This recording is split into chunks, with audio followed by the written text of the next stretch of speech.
का रे एवढे हाल करू त्या पोराचे? अरे बेकार तुडवलाय भाई पोराला बर्थडे निमित्त. हमारे यहाँ ऐसा ही होता है। तर कोलगेट आणि पावडर कशासाठी लागतं भाई? दातं घासायला, तोंडाला लावायला. पण पोरांचा प्लॅन वेगळाच होता आणि फुल तयारीत होते. तर आज होता तुषारचा बर्थडे, तर म्हटलं हॅपी बर्थडे भावा. त्याने पण केक कापायला घेतला आणि मग सगळे गोळा झालेले होते त्याला विश करायला आणि विश करतच होते. तेवढ्यात यांनी कहाणीमध्ये नवीनच ट्विस्ट आणला आणि त्याला पूर्ण भरायला सुरुवात केली ना भाई. वेगळाच प्रकार होता यांचा सगळा, म्हणजे काय सांगू. तुम्ही बघू शकता व्हिडिओमध्ये कोण कोलगेट लावतंय तर कोण स्प्रे मारतंय. तर बेकार, म्हणजे पोरांनी त्या पोराला पूर्ण येडं करून टाकलं. वर इतके हाल केले त्या पोराचे, काय सांगू. तुम्ही बघू शकता 2-2, 3-3 जण मिळून एकट्याचे हाल पाडत होते ते. तर त्यांना म्हटलं थोडं शिस्तीत घ्या, मग फोटो बिटो काढायला लागले. फोटो काढून झाले पण यांचे किडे काही जात नव्हते, बघू शकता तुम्ही.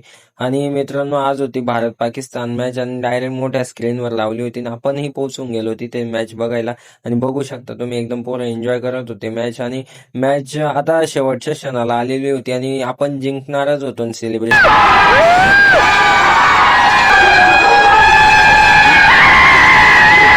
फायनली पाकिस्तानला त्यांची अवकात दाखवून दिली इंडियन क्रिकेट टीमने. बाप हा बापच असतो, बापाचा नाद करायचा नसतो. आणि मग काय सेलिब्रेशन जोरात झालं, फटाके बिटाके वाजून, ते पण महाराजांच्या समोर.